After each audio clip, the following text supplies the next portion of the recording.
Hey guys, what's up? It's Stacking Chairs, the youth ministry podcast all about serving in youth ministry. Whether it be youth group or youth camp, whatever God has you serving in, that's what we're talking about. I'm one of your hosts, Josh Paul Hamus. I'm joined by my fellow host and good friend, Kyle Gray. Josh, it is so good to be back. Episode 2, after coming back from that little bit of a longer break. Yeah. And I had a couple people reach out and just kind of share some stuff from me sharing last time. So it was cool. Yeah? Oh, really? Yeah, it was very kind. Yeah, somebody wrote me and said, hey, I'm praying for you with the loss of your father-in-law. And Yeah. It was great. No, that's super cool. As you know, we are in camp, and so if you hear somebody walking in a door or it gets loud, we're just going to keep rolling because it's the camp. AC turns on. Yeah. Expect it. It's too hot in here otherwise. Speaking of camp, Yeah? I thought I'd bring our week 1 speaker. I love that. Yeah. So if you're watching online, because you can watch online. You can watch online on our YouTube channel. That's right. But ladies and gentlemen, if you're listening, listen to the sweet melodic voice of Matthew Melville. Matt is the, this is Matt Melville. Matt, hello, Matt. Hello. So I have always called you Matt, but anytime I've interacted with anybody in your family, it's Matthew. Yeah. Do you prefer really? Matthew? Am I about to find out something? I would introduce myself as, hello, my name is Matthew Melville. That's what I would say. However, my mom and my wife would always kind of say Matthew and many others. Yeah. In Portugal, it's more Mateus. Oh, okay. So Mateus. You get the new name. That's like when I was in Argentina, no one could say Josh. They thought my name was George because of the pronunciation. Yeah. So they called me Jorge. And so eventually I just started saying, it's Josue. I'm Josue. It's easier that way.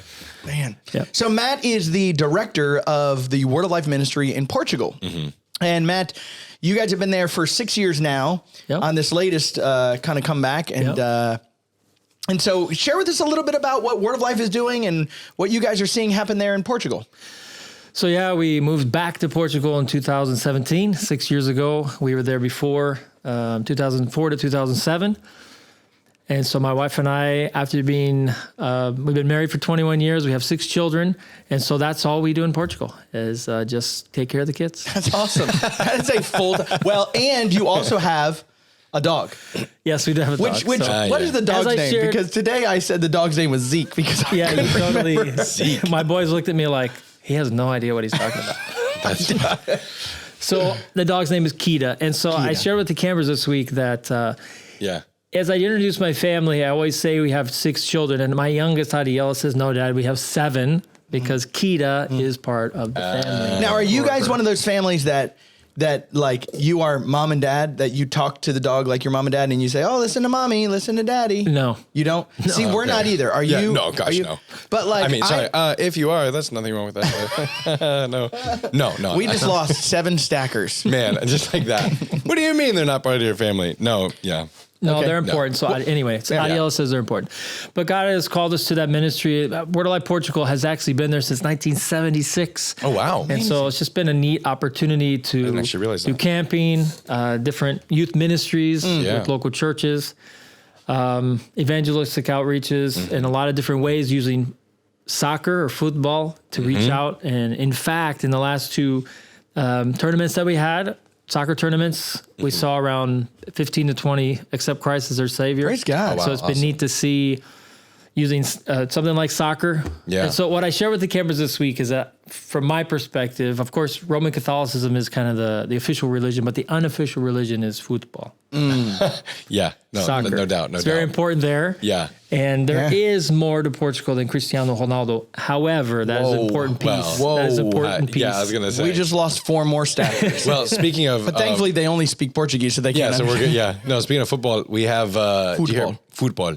Did you hear Messi's coming to Miami? I did hear that. Yeah, my wife is very excited. So we're gonna have to go down there and watch a game. The opening day tickets were like $40 before, and now I guess they're like hundreds of dollars. Oh, yeah, just to get absolutely. It's Messi. Yeah, Messi's there. It's going to make a Messi out of it. Ronaldo's great and all, but Messi. Yeah. Yes, that is the debate. Yeah. That's well, I mean, crazy. it's not a debate; it's world champions. So. Okay. Wow. Listen, I didn't expect this to get. As an American, I don't have as big a fight in the game. Sure. It is a thing, right? I married into it. I have to take this stance. So Nolan Ryan is who? What? No, I know who Nolan Ryan is. Yes, you do. Yes, you do. Hey, so Matt, also, like I said, he was our speaker for this week. We just kicked off week 1 of the coast. By the way, there are still spaces a couple of the other weeks. And so if you have not registered for camp, you need to check out all of our camps up in New York. We've got camps for families. We've got camps camps for teenagers. We've got camps for middle schoolers. We've got camps for children. Down here, we have one camp that kind of tries to facilitate all of it. Mm-hmm. But you need to check it out. What's it called? The Coast down here. Yeah. And so Word of Life, The Coast. Check us out at wol.is/coast. And you can register. Yeah, go. You can be here. Yeah. Maybe you could be on a podcast episode. Honestly, you're not going to cut that, are you? No. Okay, fantastic. It's too much work. Yeah, wonderful. Hey, so Matt, this week you spoke to us about Abraham. Could you give us like a little bit of a synopsis as to kind of how you challenged us and called us to live more like Christ? Well, because we're here on the Stacking Chairs podcast, we all decided to wear the same shirt. Yeah, I was going to say, well, this is the end of week. This is Friday shirt. Friday shirt, yeah. So this is our Stranded Navigating Life Friday shirt. Mm-hmm. And so that was kind of the theme. And I was just thinking and praying about sharing with the students this week. Abraham was one of the ones that came on the list that Kyle and I were talking about. And Abraham kind of talked about how Abraham's story, Abraham's mission, Abraham's vulnerability, and then what was the next one? Abraham's. I'm putting you surrender. On the spot. Yes, thank you. Abraham's surrender with his son Isaac, and then really Abraham's legacy. Nice.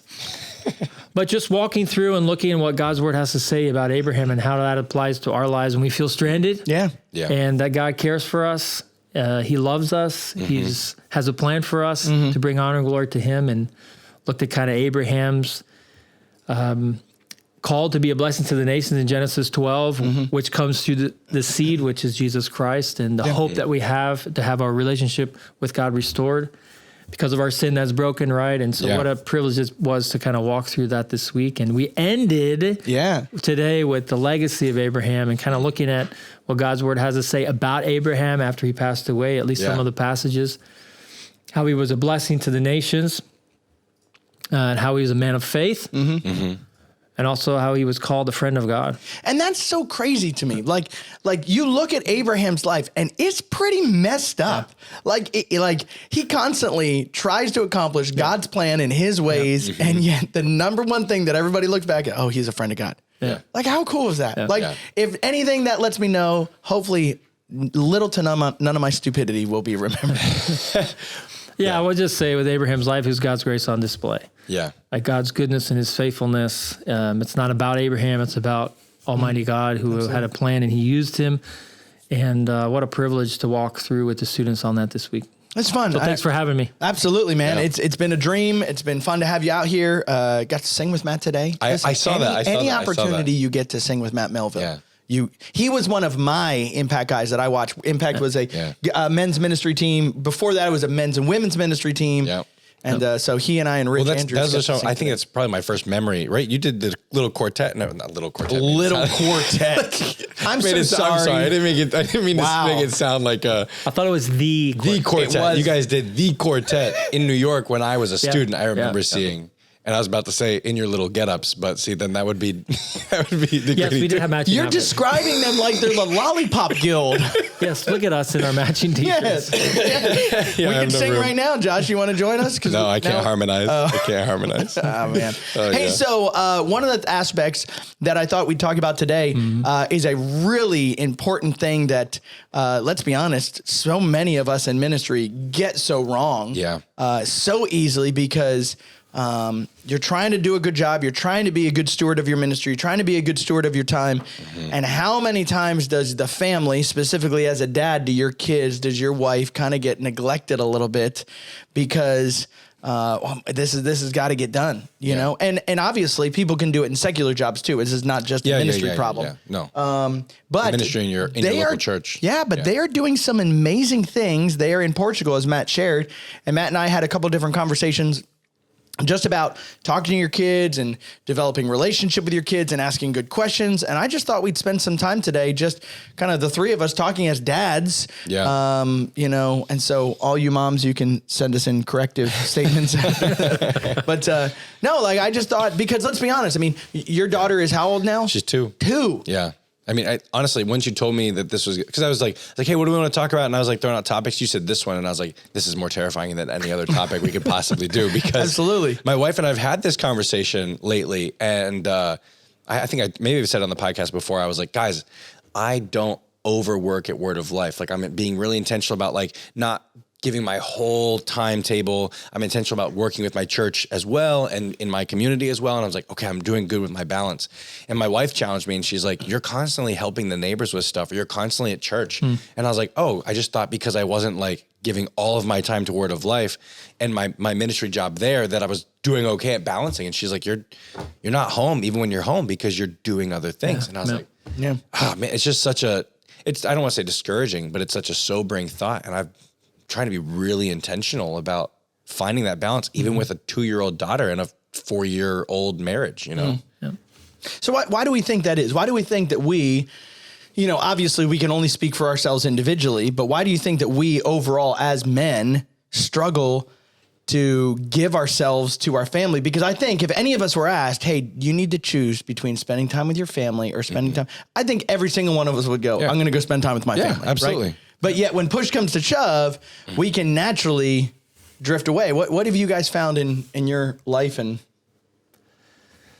well, one of the things I just personally think is sometimes it's a lot easier to kind of see objectives. Oh yeah. In ministry or in our work environment or a local church environment, goals that we can achieve versus sometimes being in the home where sometimes our presence is what is needed, our presence to just listen to our children or listen to our wives. Yeah. And that's not an easy box to check. Yeah. I have like a full focus planner. And so I like to check the boxes and this is what I did today. And so that's one where it's not really a box to check. It's just to be able to take some time out in the schedule to say, this is important, and being available, being there with no agenda is kind of where I think it's hard sometimes for us to know that we accomplished something. At least for me, that's kind of one of the things that I think is challenging. That makes sense. Cause I think the same way is probably true about like, even like how much time am I spending in the Word? How much time am I spending in prayer? That's not something I can accomplish and finish. It's something you have to constantly be doing. I mean, we don't grow weary in our race, you know. Leading our family is kind of in that same vein almost. Does that make sense? Well, and it can be hard because there's you know, it's not typically that your kids are like, hey, Dad, thanks so much for sitting at the table with us. You know, it's fun to, you know, whereas I get that from my boss. Hey, I really appreciate you. You really spoke up in that meeting today and you shared some really good things. And it's, you know, I need to tell my kids. Hold your kids to a higher standard. Yeah, seriously. No, but it how is. That goes. Yeah, tell me about it. Yeah, well, I'll tell you how my 16-year-old does it. No, but I will say this. So every year I do some stupid little, you know, pointless song up on stage. And this year I asked my oldest daughter, to play the piano or play the keyboard while I did it. And she was like, okay. And she kind of threw herself into it. And I, you know, I was like noticing this thing and I'm just thinking, oh, this is cool for her. She's going to be able to be up on the stage. And she's not typically like that, put me up on stage, but she plays in the band. She enjoys being on it. And we finished and we walked off stage and she goes, so that was kind of cool. And she hugged me. And she's not our huggy kid. And I was like, oh my goodness, like this is real. Like I went home to my wife and I'm like, she hugged me. she hugged, and she was like, unprovoked and unasked. And I was like, yes. So, you know, so funny. That's it right there. Yeah, that's amazing. But it is. And I think sometimes I can think, even though I know my kids love this ministry and love being around it, my kids don't want to be here all the time. My kids don't want, and so let me just get this done. And then, let me just get this one more thing done. Let me just get this one more thing done. And then I turn around and, you know, they're 17, you know, so. Oh gosh. Yeah. I'm not there yet. I got a little bit of time. Oh, don't worry. I know. And I'm realizing that like, I shot a wedding here, last week. Cause I do some side gigs and I'll do weddings and wedding videos. And the dad, for the first time ever, I cried in front of watching a stranger see his daughter in her wedding dress for the first time. And I was like, that's going to be me one day. Like, it's just so sobering and exciting, you know, all at the same time. Do you think that we have allowed, like I've tried to remember back to, my dad was in ministry. Your dad was not in ministry. My dad has been a deacon and on the board of our church my entire life. But all of our dads did ministry things and participate. Do you think that it's more cultural, or do you think it's just as cultural as it was for our dads to be busy and to be not involved and to be, you know, here, there, and everywhere? Yeah. Do you have any thought? I don't know. I think it's, I get, maybe it depends on the families, but Yeah.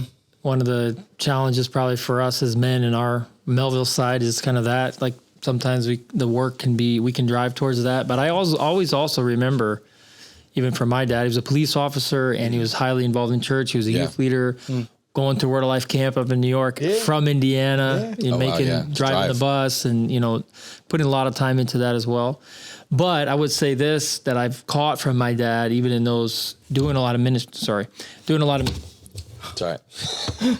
We caught it. There we go. Thanks. Doing a lot of ministry stuff was that we were involved in a lot of that. Yeah. So I have early memories of going to Word of Life Island, sitting in the back as a kid, as my parents were youth leaders, and being like, wow, this is really cool. Yeah. Awesome. And memories of doing stuff with my dad. So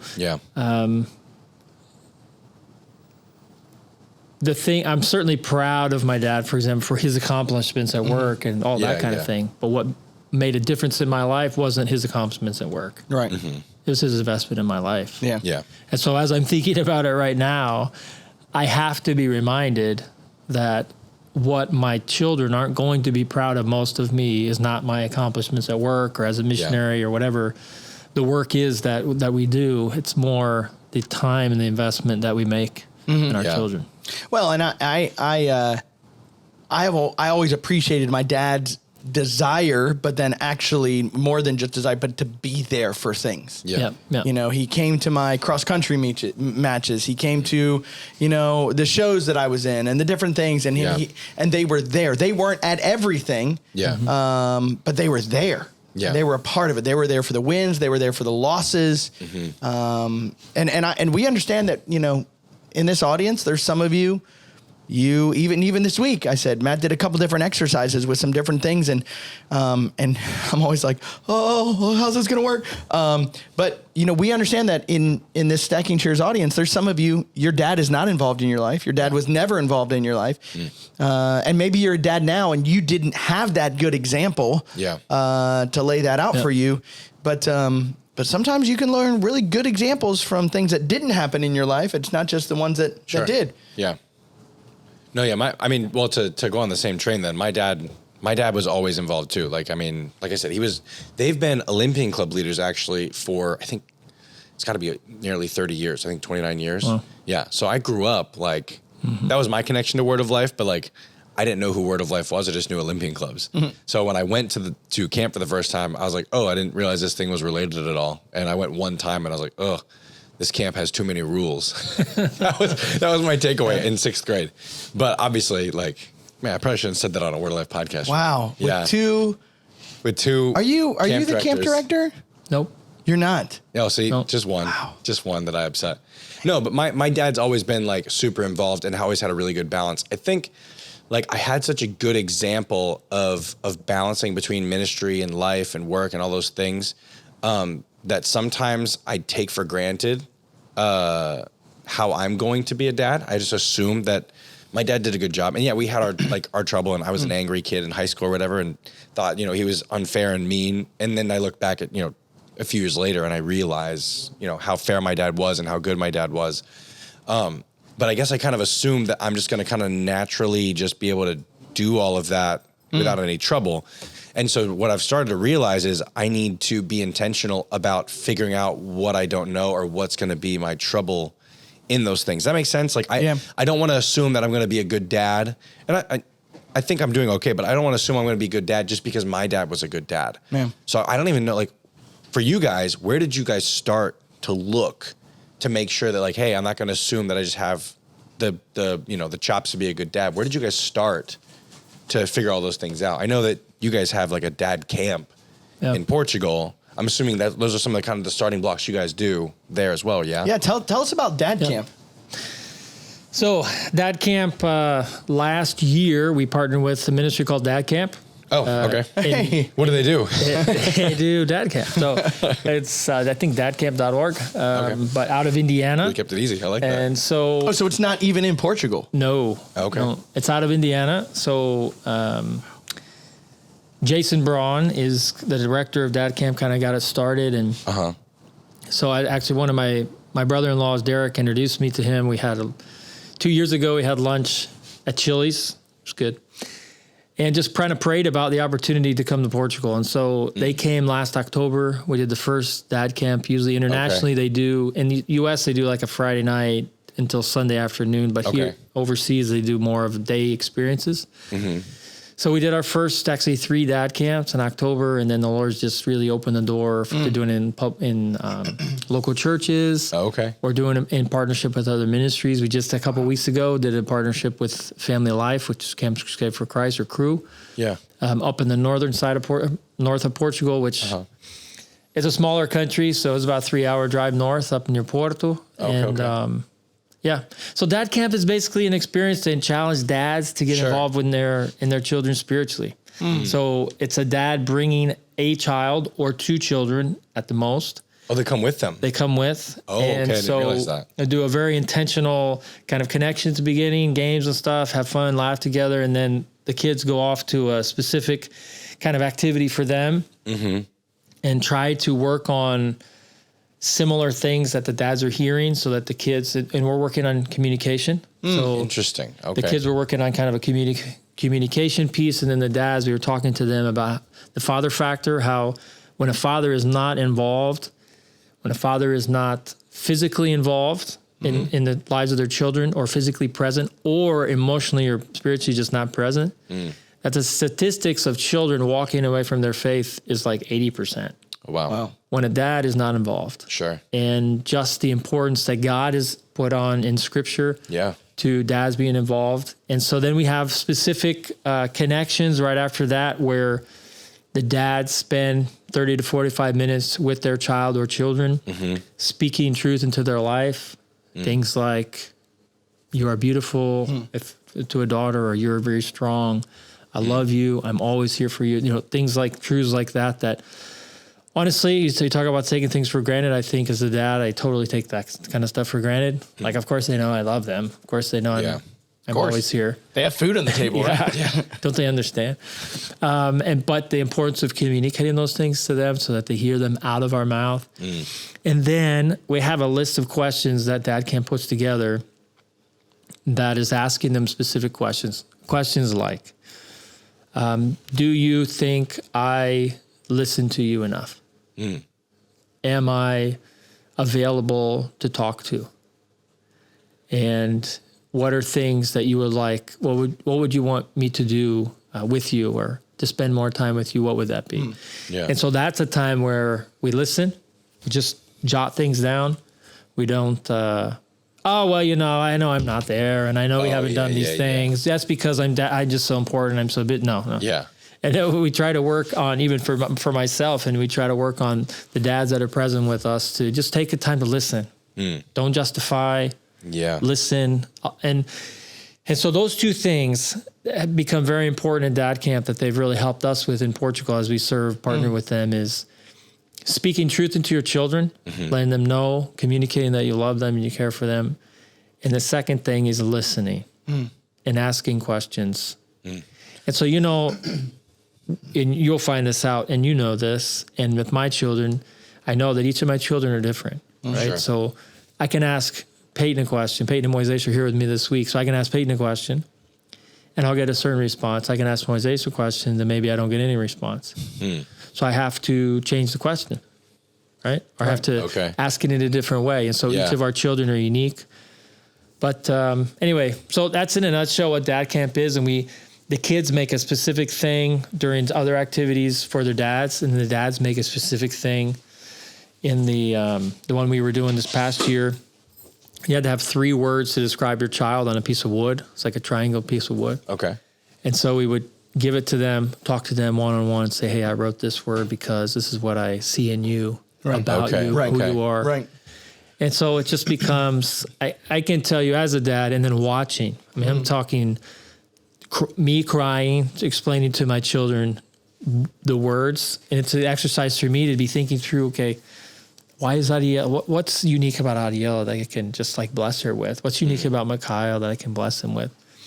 And then watching too, some of our dads and kids and teenagers that are there crying, connecting. I remember one dad in our auditorium after that exercise who had 2 of his kids there, and they were just hugging him for like 5 or 10 minutes because it was such a special connection and a special moment where dad was there. He was available. He was 100% engaged. He spoke into their life. He heard from them. They did something special for him. He did something special for them. And so it's like completely humbling and so special. And I'll give you one testimony. Okay. So we were at a local church outside of Lisbon. And one of the dads got up and he said, you know, I do one-on-ones with people every day at work. And this is the first time that I've sat down and intentionally had a one-on-one with my child. Wow. And I was like, you're going back to the question we talked about balance and work. And I think the Lord has just really used it in my life and in our family, but also in the ministry. Our camp director, his name is Polly also. Hey. One shout, Yeah. And he's kind of heading this for us along with Dad Camp here in the U.S. And so we're just praying to be a catalyst for helping dads wake up. And that starts with me, right? That starts with our own staff. Yeah. And we are so excited to see what that has produced. Yeah. And what God has kind of spurred on in the hearts of some of these dads to get involved in and a little bit more intentionally. And I think that's a word that comes out. It's like intentionality. Yeah. Being intentional with our kind of our children and our wives. Yeah.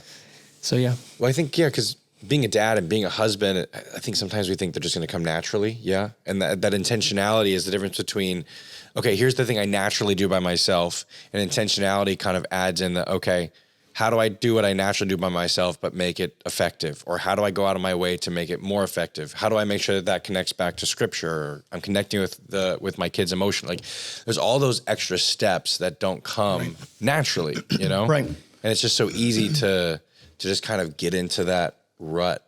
Well, and then when you are like a people person or you're around people all day, you just either naturally expect, everybody at work likes me. I'm going to come home. Of course my kids like me, you know? Oh gosh.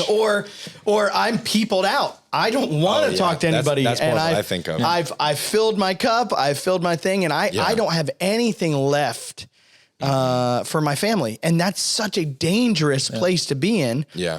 You know, I think of that passage in Ephesians, just fathers, do not exasperate your children. And I think sometimes I've always looked at that verse in the idea of you're laying a weight on your kids that they cannot carry. At the same time, you not being there is still laying a weight on them. Yeah. You're still not helping them. The idea is that we would come alongside of them. Yeah, they're walking along. And it's tough. And then they become teenagers, and then they're not interested, or they seem like they're not interested at times, or so. You know, that actually brings me to a question. Then, do you think there's ever a point in your relationship with your kid where it's too late to start being intentional? Like they become a teenager. Are you too? Is it gone? Is that opportunity gone? No, I don't think it's ever too late. I was gonna say I talk to adults all the time. Yeah. And sometimes I'll preach, and as I'm preaching, I'll say, listen, call your kid on the way home. Yeah. Or you as the kid, call your dad, call your parent. Yeah. Pick up the phone, call them. You know, I think it's harder. I think it's certainly possible for us to recognize that we're late coming to the table on this. Yeah. Even in my own life, as I think of the span, I have a 14-year-old and the youngest is 7. So if I'm just starting now, right, let's just take an example. If I'm just starting now, of course, I'm behind the 8 ball with my 14-year-old. Yeah. But starting now is better than not starting. That's right. And so, I don't think it's ever too late. Give you an example. So it's a challenge to connect with all of my children one-on-one. Sure. So there's a couple of things we try to do, and one of them is at night to try to have an intentional connection, face-to-face, eyeball to eyeball with each child, one-on-one. Leilani and I both, which is a challenge, but it is something that we really have tried to do over these years. And secondly, one of the things that I try to do also very intentionally is to have daddy dates. And so in the last month, I've been knowing that I'm going to come here with Peyton and Moises, right? So obviously when I think of daddy dates and I put them on the calendar, and Leilani and I have our family calendar, and I put those I do on Monday afternoons. Yeah. So I do daddy dates. I put them on the calendar. Well, I didn't put on Peyton and Moises. Well, a couple of weeks before we were coming here, they were complaining to Mom, like, when's Dad going to take me on my daddy date? Yeah. And I'm thinking, like, you're going to go with me for 2 weeks to the U.S. Yeah. That's your daddy day. Yeah. That's 2 weeks of a daddy day, right? Yeah. But that's not how they were processing it. Yeah. They were looking at, they get to go with that. How come I can't get to go with that? Right. Yeah. And so it just sparked within me an understanding of, even in my own mind, I was kind of like, well, I'm going to get time with them, so I just need to focus on. So can you just wait? Yeah. Could you just wait a few weeks. No. Okay. So. And when we get back, you can wait a little longer because So these are my older two, right? Yeah. So they're not checking out. Right. They're noticing that. Right. I want my time with Dad too. Yeah. Right. And so what I'm learning in those daddy dates and from dad camp is to ask specific questions. Hey, what do you want? Or some things you want to do on a daddy date, or what are some things you want to do with me? And I've got some really unique answers. And I kind of treat it a little bit like a yes day. I don't know if you've seen the movie Yes Day. I try to take it a little bit like that so that I can say to them, hey, what would you like to eat? Yeah. Do you want to go to a coffee shop? Do you want to go to the ice cream store? Yeah. Or, and so they get to choose. They don't get to have all, but they get to choose. Yeah. It's almost always ice cream. Sure. I bet that's just so tough. Yeah. What a sacrifice. So hard. So hard. I don't always eat the ice cream. Oh, you don't always? No. But I do always kind of try to help a little bit. Oh, that's just kind. Take care of them. Some of my children appreciate it, and some of them are like, excuse me. Get your own. Why don't you buy your own, Dad? No, but I love that because again, I think I've had a couple dads say to me some different things, like every month on this one dad, he has 2 daughters, and he said every month on the day that it is their birthday, I do something with them. Okay. And he said it honestly is the easiest thing for me to remember. Yeah. Because their birthday is always on the 2nd. Yeah. It's always on the 2nd. It's unfortunate for that kid whose birthday's on the 31st, though. Yeah. Sorry, buddy. You get skipped this month. Yeah. Sorry, you don't get anything. But I like that. And I think that's the whole idea of us saying, okay, just like when I was dating my wife, just like when you were dating your wife, you had to choose to be intentional. Yeah. Very rarely. Yeah. And none of us, and I know both y'all's wives, okay? None of us at this table just fell into a relationship. Yeah. None of us just fell into the situation and just kind of then just kind of bumbled along. And they were just obviously they were so enamored by our good looks and so enamored by just like the awesomeness that we were, right?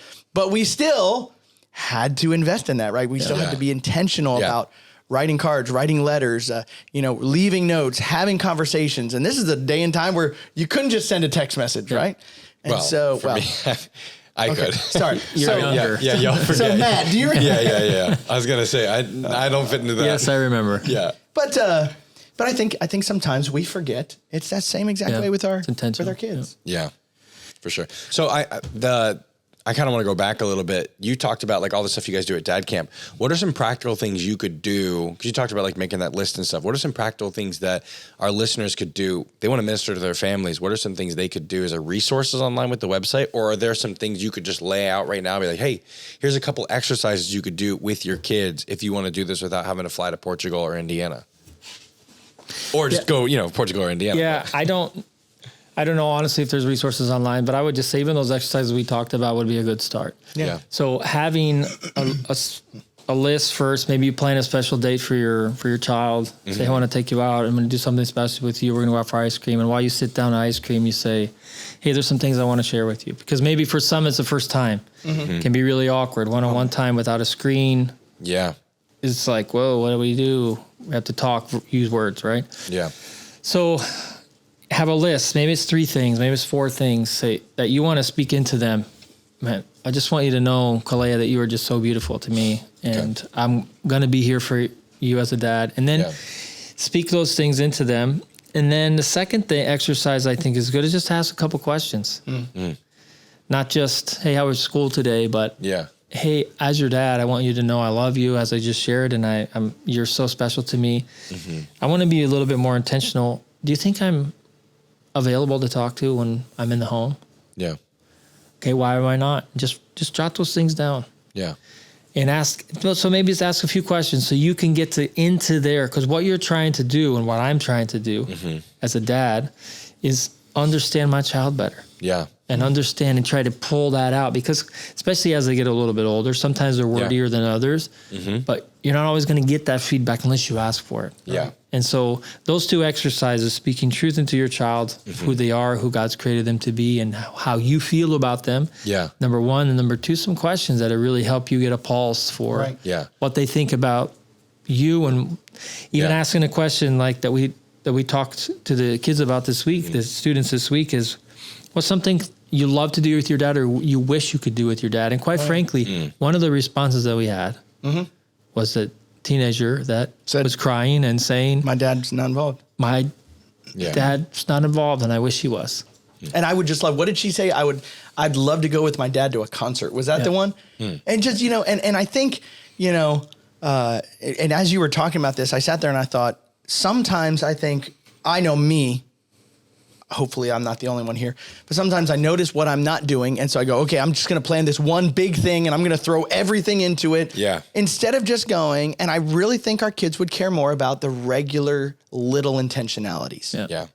Well, just saying like I sat here and I thought, man, both my girls are working at camp. I bet as the camp director, I could bust them out at some point and individually just say, hey, I'm just going to run them down the road and I'm going to go grab a coffee with them.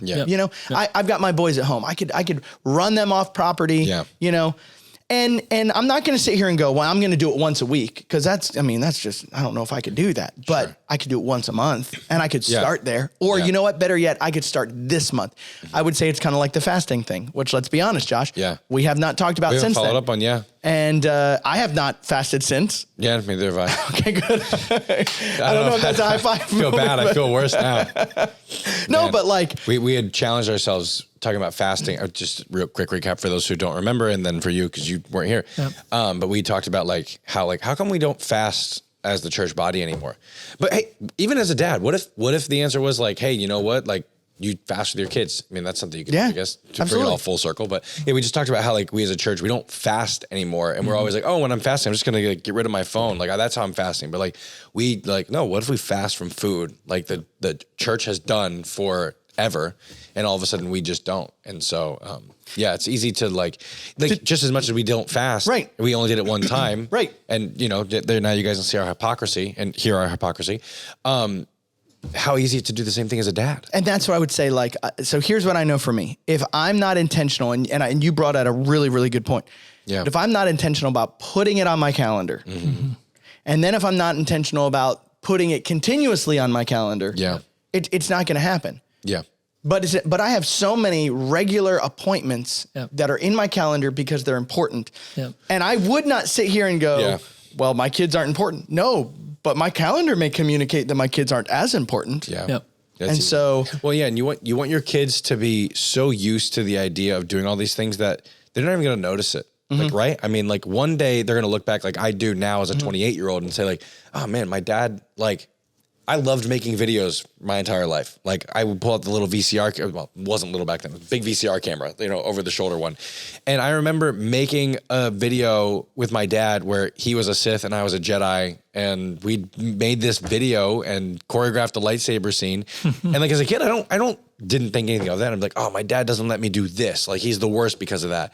But now when I look back at my time with my dad and my mom too, of course, I don't see all the frustrations I had with my dad. He was so good at being a good dad that all I remember are just all the good moments I had with him. And I remember some little moments. I remember once telling my neighbor, my dad turns off the Wi-Fi at midnight. I'm going to walk down here just so I can use the Wi-Fi. He'd pick on my dad then. But those are the bad memories I have of I'd argue with my dad and I get mad at him and stuff. But even the rough memories I have are so far like muted compared to all the times that my dad like went above and tried to like make an impact in my life. And now I feel the effect of it. And he used to say that when I was a kid too. He's like, one day you'll see what's happening for real. Like you don't have the right perspective. You think your dad was mean turning it off at 12. My dad never turned it on. My dad never turned the Wi-Fi He didn't even invent the internet for you. Can you believe it? Yeah, ridiculous. We had no Wi-Fi when I was Golly. No, but I think, and even back to your point, Matt, when you didn't do those things that you were normally doing, your boys were like, wait, hold up. Yeah. Like, hey, what's going on here? You know? Yeah. And so I would say this, maybe you're sitting here and you're listening and you're feeling slightly discouraged. The point is not to feel discouraged. And I would even say that shame that you may feel is not from the Lord. The Lord never uses shame. He uses conviction. So if you're feeling bad, evaluate it. Okay, well, do I feel convicted? If I'm convicted, then I need to change something, which means I need to move on from this, not just feel bad, but actually do something about it. And I would say start something somewhere. Yeah. No matter how big, no matter how small, start something somewhere, even down to when's the last time you just looked at your kid and told him, hey, I'm proud of you for this? Not just, hey, I just want you to love you. Hey, I'm proud of you. No, hey, I'm proud of you for this. I noticed this. I saw this. Yeah. You know, it's just, I have those. So my daughter's only 2, so she's not picking up on much. But when we were in the Dominican a week ago, she like wanted to go out on the beach there because the camp in the Dominican is on the beach. Like it's nice. So we walk out onto the beach and she's just looking at the ocean. My wife's back, you know, talking with some friends and stuff. And she's just staring at the ocean. And I remember just being like, it's like, listen, like God created this.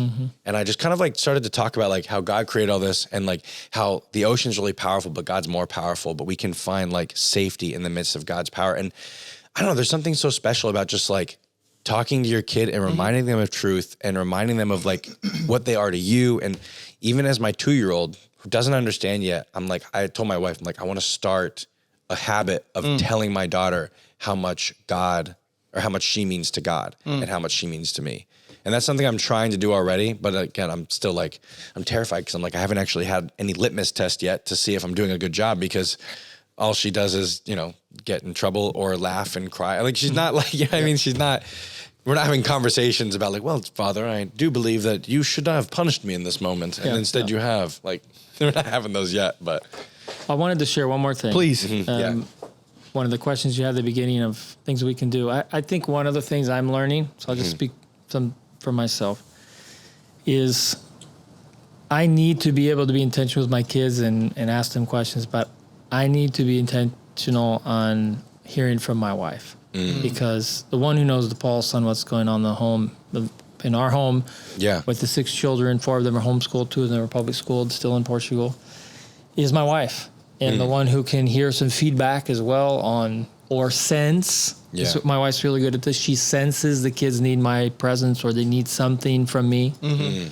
Or one of the kids, especially maybe the boys, or I have some girls too that can act a different way when they need some daddy love. And so she'll just tell me, hey, I think Kalea needs a hug today, or I think Peyton needs some time today, or I think Moises, and so it's just having moments where we're asking our wives intentionally, or we're just ready to listen and hear, because I think our wives really can be helpful for us in that, because it's sometimes we get focused on other things, and our wives are really helpful. And if we can create a pattern where they're able to share those things with us, and we're able to say, okay, thank you for sharing that.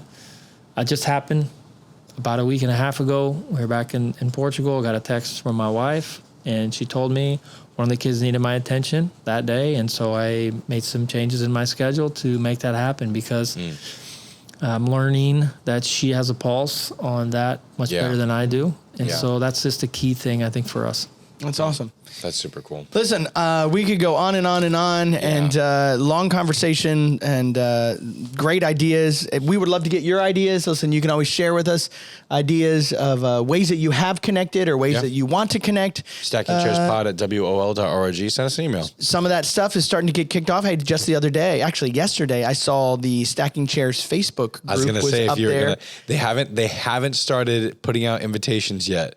But I saw it too. But I saw it, and I saw it popped up on my messenger thing. So and I was like, if you guys remember, we announced quite a few episodes ago now that a group was coming where we could be able to share ideas and keep up to date, talk about the most recent episode, but beyond that, talk about ministry, talk about what's going on in your guys' lives as well. We always talked about this community aspect, but that's coming very soon. Very, very soon. It's not something that we're not spearheading it. No. Another group within Word of Life is, but we are going to help be a part of that. And so, we just got some of the notifications coming through. And I was wondering if you saw it. I forgot to mention it. Hey, but Josh, it is now time for Small Group. Josh, Small Group is an opportunity for us to just kind of pull in, maybe share something personally, talk about something that's going on in our lives, maybe something funny, or maybe every once in a while something serious. Sure, because it's small group. It's small group. Yeah. You know, it's where you get together with your buddies and you just kind of share. Yeah. Chat it up. What are we going to talk about in small group? You know, Matt asked a really good question and he reminded us of it just now. I thought we'd go around and share something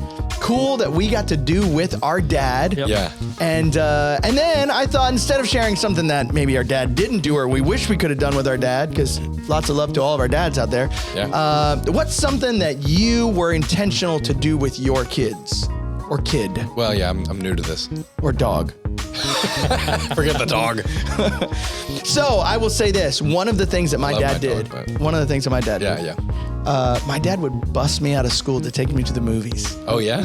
Oh, yeah. Nice. And there were a couple different movies, like good movies. Sure. Nothing that he would ever, he was a pastor, but it was cool. But he would always be, and I think my principal knew it, but my principal just knew my dad was spending time with me, and he was like, yeah, go ahead, whatever. Oh, whatever. Nice. I don't even think. Small school or? Yeah, I won't say it, and I won't say what my principal did, because I don't want to get him in trouble. I think he's like a person of, Anyway, no, but I always appreciated that they let me go. They let me go spend the day with my dad. Yeah, that's cool. And it just was something, and I remember that. And he wouldn't tell me when he would do it. Yeah. He would just show up at school. I would get a call, hey, Kyle, you need to come to the office. And I'd be like, what in the world did they find out now? And I'd walk in, my dad was there, and I was like, oh, You're about 50-50 on whether or not you were in trouble or your dad was there. Absolutely. Yeah. And so I have started doing that with my kids. It's a little weird with my oldest daughter who's homeschooled, but whatever. Yeah, you just trick her principal. Yeah. Your wife. I'm flirting with the principal, so His wife. My wife. Yeah, for me, the one thing I always remember, my dad and I did a ton of things together. I grew up hunting with my dad. We grew up I was in Boy Scouts because my dad pushed me. Are you an Eagle Scout? I am. Mm-hmm. I have so much more. Did you not know that? I didn't. Oh yeah, I'm an Eagle Scout. Wow. Kudos to your dad. Yeah, you're an Eagle Scout because of your dad. Yeah, I really am. My dad was an Eagle Scout as well. Got my first job because I was in Boy Scouts. Got an interview when I moved down here because I was looking for side work because I was a Boy Scout. Boy Scouts got me a lot of spots. Completely unrelated. No, but the one thing I always remember, my dad did a lot of stuff. He'd show up to the sports games, all that. But he'd always, first day of school, one of my fondest memories is we'd always go to McDonald's to get breakfast at McDonald's before the first day of school. That's good. And I like the fact that you had that conversation with your daughter. I think even starting early, I think that's really cool to be intentional with. Yeah, I forgot that was. I'm proud of you, Josh. Thank you for doing that. Yeah, I'm trying to set that standard early on. So yeah. So it's my turn. It's your turn. Your turn. Like nobody else here. Wow, that's kind of a hard one. There's a lot of things. So I'm going to share one of the things I really enjoyed doing with my dad was, so he's a police officer, but he had a side gig hanging wallpaper. Oh, wallpaper. That you are old. Used to be a thing. Okay. Yeah. Right? Yeah. In the 80s, everybody wanted to do wallpaper and or take off the old wallpaper, paint, or put on new wallpaper. Anyway. Yeah. So I would end up going, Dad would pay me. I think I've liked that the most, maybe. Yeah, probably. No, but I really enjoyed learning how to work. Yeah. I'm not great with my hands. Micah got more of those working with your hands traits than I did. Yeah. But I really enjoyed those times, kind of working with that and learning things and going to new places. Yeah. And my dad was really good at stopping on the way or on the way back for a treat. I thought you were going to say stopping people in traffic, doing traffic stops. I want to know, did you ever get to go for a ride along with your dad? Oh, yeah. Because I always wondered, if I was a cop, would I take my son or daughter? It depends on what you're doing that day too. I mean, if you're... Because in Indiana, we had, at the time, they could ride with family in the car if they were off duty. Okay. Wow. Yeah, I don't know if you're allowed to do that anymore. Yeah, on duty. Anyway. Yeah. Cool. So we would go to church with the cop car. Oh. Nice. That's awesome. Yeah. Before we had all of us. Did he let you turn on the lights and sirens when the pastor was pulling out of the parking lot? I can't say. Neither confirm nor deny. That's funny. That's cool. What's something that you're doing? I mean, obviously dad can, but you're trying to do to be intentional with your kids right now? I would just go back to daddy dates. Yeah, I think that's cool. The daddy date thing is try to do once a week so that all the kids have every. So you do every week. I'm every week more impressed with you. Not with all the kids. Oh, okay. No. I was like, you do like one kid a day each week, and then you have 9 kids. If you only spend 5 minutes with each one, that's 45 minutes all to myself. No, so once a week, it's just to leave for a couple hours. So I just share one of the latest ones was with my oldest daughter. Mm-hmm. She's 11, Kalea, and we went to. It was like an hour and a half drive to the mechanics where I bought this van we had. So we had to trade the van before I came here so that I would have one that worked because they're working on the other van. Mm-hmm. So Kalea is looking at her watch and like every hour she's like, wow, Dad, this has been like a 2-hour daddy date. Wow, Dad, this is a 3-hour daddy date. And at the end, it was like 5.5 hours. She's like, Dad, this is the longest daddy date I have ever had. This is the best daddy date of my life. That's us! So Let's go! There are things that we did, but it was the time for her. Was this kind of the quality time was unique. That's cool. That's so cool. Well, this has been an encouraging episode, I think, for me. I was a little nervous coming into it when Kyle told me what we were going to talk about. I was like, oh no, I don't know if I want to. And next week we're going to talk about talking to your kids about sex. Goodness, no. I'm going to be flying to Portugal. Yeah. Oh man. All right. Well, hey, thank you so much for being here at the coast. Right? Oh, absolutely. And for taking the time to come and be on this episode as well. Yeah, we really appreciate it. Hey guys, please make sure that you like, subscribe, share with us your feedback. Remember, the purpose of this is not to just end the conversation, but to start a conversation, start a community. Have a conversation with your church of how are you guys as youth leaders being dads to kids that don't have dads. Just reaching out because I guarantee you there are some hurting people in your church. Yeah. So Josh, send us out. This has been Stacking Chairs. Yeah, Stacking Chairs Pod at WOL.org. Stacking Chairs Pod everywhere on social media. And remember, wherever you are, whatever you do, don't forget to stack those chairs!